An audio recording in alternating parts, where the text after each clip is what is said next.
The second reading is Matthew 20, verses 17 to 34. Now Jesus was going up to Jerusalem. On the way, he took the 12 aside and said to them, "We're going up to Jerusalem, and the Son of Man will be delivered over to the chief priests and the teachers of the law. They will condemn him to death and will hand him over to the Gentiles to be mocked and flogged and crucified. On the third day, he will be raised to life." Then the mother of Zebedee's sons came to Jesus with her sons and, kneeling down, asked a favor of him. "What is it you want?" he asked. She said, "Grant that one of these two sons of mine may sit at your right and the other at your left in your kingdom." "You don't know what you are asking," Jesus said to them. "Can you drink the cup I am going to drink?" "We can," they answered. Jesus said to them, "You will indeed drink from my cup, but to sit at my right or left is not for me to grant. These places belong to those for whom they have been prepared by my Father." When the 10 heard about this, they were indignant with the two brothers. Jesus called them together and said, "You know that the rulers of the Gentiles lord it over them, and their high officials exercise authority over them. Not so with you. Instead, whoever wants to become great among you must be your servant, and whoever wants to be first must be your slave, just as the Son of Man did not come to be served, but to serve, and to give his life as a ransom for many." As Jesus and his disciples were leaving Jericho, a large crowd followed him. 2 blind men were sitting by the roadside, and when they heard that Jesus was passing by, they shouted, "Lord, Son of David, have mercy on us." The crowd rebuked them and told them to be quiet, but they shouted all the louder, "Lord, Son of David, have mercy on us." Jesus stopped and called them. "What do you want me to do for you?" he asked. "Lord," they answered, "we want our sight." Jesus had compassion on them and touched their eyes. Immediately they received their sight and followed him. This is the word of the Lord.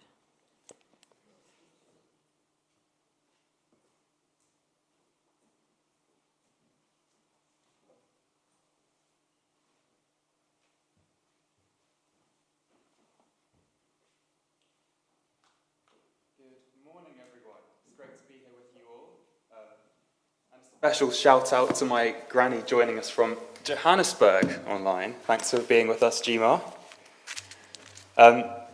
So the question I want to start with today is, how do you see the world? I think we would all realise that that question isn't simply asking about the ability of your eye to focus an image onto your retina. The question is asking about how you are able to interpret the events around you. Your personality and past experiences will all act like a filter on a lens each day as we interact with the world. It's only by taking a photo with a camera that detects ultraviolet radiation that we're able to see the effect of sun cream. With just a visible light camera, that truth is hidden from us. Or as another example, when astrophysicists are studying the Milky Way, next slide please, thank you, their choice of filter is critical. So if, for example, they want to study the supermassive black hole in the center of the Milky Way, but they choose the wrong filter, then all they may detect is interstellar dust, entirely missing what they were hoping to study. In this passage, we see two different interactions with Jesus. The disciples are determined to see Jesus through a specific lens involving self-serving power and glory. And that's contrasted to the blind men who cry out to Jesus for mercy. Counterintuitively, despite their lack of sight, they are the ones who see Jesus clearly. Verse 17 tells us that Jesus is on his way to Jerusalem. For much of his ministry, he'd been avoiding the city, but now his time had come. The final act was beginning. Was he to sit on David's throne? Was he to overthrow the Romans? Jesus then states in verse 18, "We are going up to Jerusalem, and the Son of Man will be delivered over to the chief priests and the teachers of the law. They will condemn him to death." Jesus, are you sure? We saw you calm storms. We saw you heal the sick. How about going to Jerusalem, but skipping the part where you're killed? This seems to have somewhat passed over James, John, and their mother. They rightly saw Jesus as king, yet they filtered out the suffering which was to come. In their mind, they had found themselves in pole position to secure power and prestige. The prime cabinet positions were awaiting them. Verse 20, "Then the mother of Zebedee's sons came to Jesus with her sons, and kneeling down, asked a favor of him. 'What is it you want?' he asked. She said, 'Grant that these 2 sons of mine may sit at your right and the other at your left in your kingdom.'"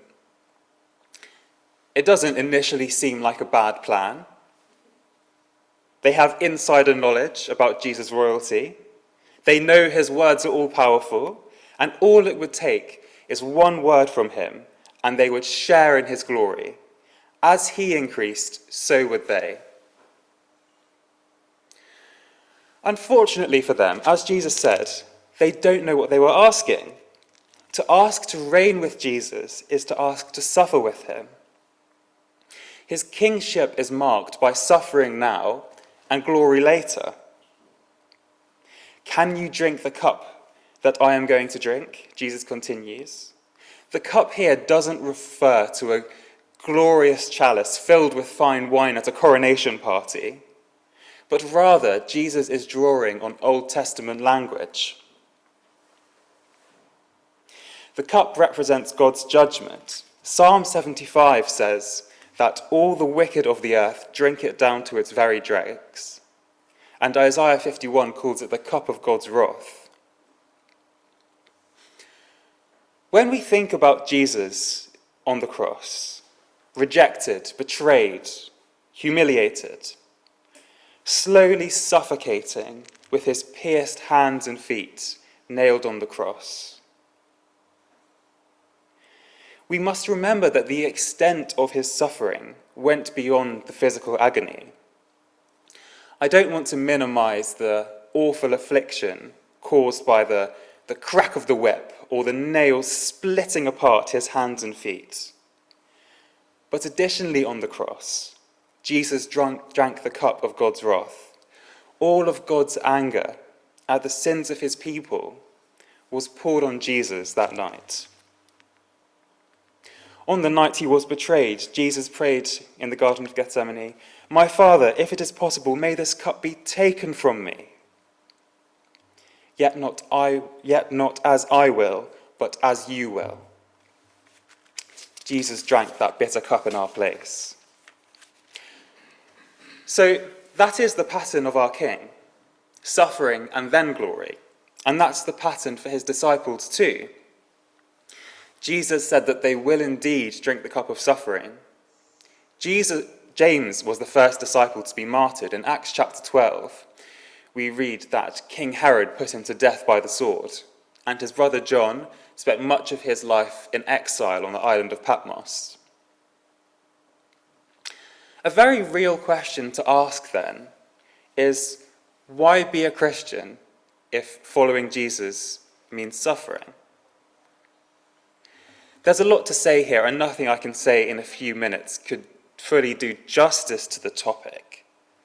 But in its simplest form, the answer has to be that the benefits of being part of Jesus' kingdom far outweigh and far surpass any suffering that we experience in this life.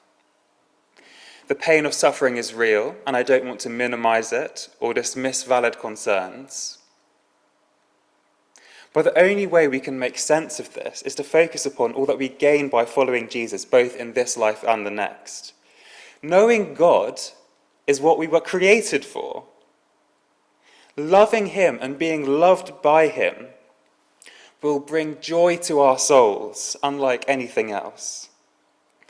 The American pastor John Piper puts it like this: Christ did not die to forgive sinners who go on treasuring anything above seeing and savouring God.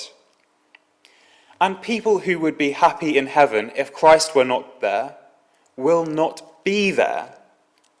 The gospel is not a way to get people to heaven. It is a way to get people to God. It is a way of overcoming every obstacle to everlasting joy in God. End quote. In response to the brothers' request, verse 24 says that the other disciples were cross with them. Almost certainly, this wasn't outrage at James and John's lack of humility, but rather jealousy on their part and fear that they may lose out. So Jesus calls them together and explains in verse 25, "You know that the rulers of the Gentiles lord it over them, and their high officials exercise authority over them. Not so with you. Indeed, whoever wants to become great among you must be your servant, and whoever wants to be first must be your slave. Just as the Son of Man did not come to be served, but to serve and to give his life as a ransom for many." Now, I don't think that here Jesus is specifically criticizing the having or abusing of authority in and of itself. A more literal translation would read something like, "The rulers of the Gentiles exercise lordship over them, and their high officials exercise authority over them." Jesus is simply making the point that his kingdom is different. In worldly kingdoms, those closest to the ruler get the best positions. The presidential campaign manager becomes chief of staff. The close friend in parliament becomes chancellor of the exchequer, or what's it called, like the head of the Ministry of Fun. That was probably the best one, isn't it? But greatness in Jesus' kingdom is based upon service. Whoever wants to become great must be a servant of all. Jesus goes further and adds that whoever wants to be first must be a slave. I'm told that in the pagan culture at the time, humility was not regarded as a virtue, but such is the way of the kingdom of God. Christ is the foremost example here. He gave up his heavenly throne to suffer and to serve, from washing his disciples' feet to dying like a common criminal. Jesus did all of that for us, to serve us, most chiefly by laying down his life as a ransom for many. As we study a Bible passage, a good starting point is to look for any repeated words or phrases. When Matthew wrote his gospel, he was not simply recalling events as if he were taking minutes as a secretary of a meeting. He very deliberately knits together his account in order to convey theological points. And the standout repetition of this passage is the pattern of petitioning Jesus, followed by his replies, "What do you want?" and "What do you want me to do for you?" Despite all that Jesus had said and done around his disciples, they are still yet to fully see and understand what Jesus and his kingdom are about. And in fairness to them, Jesus' teaching is certainly counterintuitive. The most powerful king of all time willingly going to his death. Whoever wants to be first must be a slave. And now to further hammer home that point, the example that Matthew gives of people who come closest to understanding what Jesus is about, those who see him clearly, are in fact blind. At this time, the tension in the air must have been palpable. Verse 29 tells us that a great crowd is following Jesus on his journey to Jerusalem. The longed-for Messiah is here. What was going to happen next? In all of that hustle and bustle, two voices shouted over the crowd, "Lord, Son of David, "Have mercy on us," the blind men cried. But the crowd rebuked them. We can imagine them probably saying something like, "The king is here, and he's on his way to Jerusalem to claim his throne. Just be quiet. He's got much more important things to deal with than to tend a blind beggar." But the blind men persisted. "Lord, Son of David, have mercy on us." And astonishingly, Jesus comes through the crowd to them and says, "What do you want me to do for you?" "Lord," they answered, "we want our sight." Jesus had compassion on them and touched their eyes. Immediately they received their sight and followed him. In contrast to the disciples, the blind men asked Jesus for the very thing he came to offer: mercy, sight, and himself. And indeed, that is what they did receive. Did you notice that upon seeing again, they could have celebrated in any number of ways? I wonder what the first thing we would do if we were blind and were granted sight. But they chose to follow Jesus and follow him to Jerusalem, where he was to die. That is the pattern of discipleship. So, what really is the fundamental difference between the requests of the disciples and the blind men? What is the right way to approach our servant king? What is our deepest need? This passage teaches us that what we need is restoration, what we need is sight. Our God is willing and able to grant that to us if we but ask. The disciples didn't realize that restoration with God, freedom from sin, and adoption into God's kingdom was what they needed far more than self-glorification. Friends, we cannot ransom our own lives.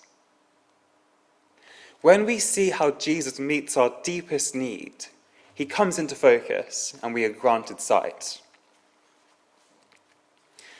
Last week, Ray preached to us from the first half of Matthew chapter 20, the parable of the workers in the vineyard. And it ends with the landowner rebuking those who take offense at his generosity. It's here that we see an interesting idiom. When the landowner says, "Are you envious because I am generous?" Literally, it reads in the Greek, "Is your eye evil because I am generous?" So in quick succession in Matthew's gospel, we've seen those who oppose God's grace, those who misunderstand God's grace, and finally the blind men who receive God's grace and are granted their sight. Evil eyes, confused eyes, and seeing eyes.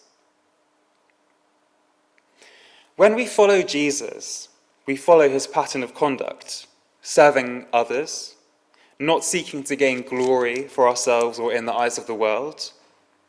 And as Christians on that journey, we may find ourselves serving others in ways that annoy us or go unnoticed. We may even suffer and die.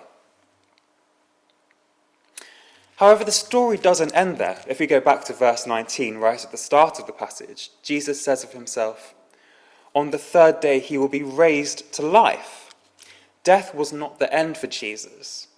And likewise, it will not be the end for us if we trust him.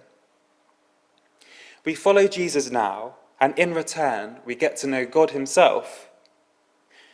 We get to love him and be loved by him forever in this life and the next. We get to see. We get to live. Isn't it amazing what a compassionate king Jesus is? Taking pity on the poor and destitute. Being patient with his self-serving disciples. Loving them enough to lay down his life for them, and being powerful enough to take it back up. Forging the way for all who follow him.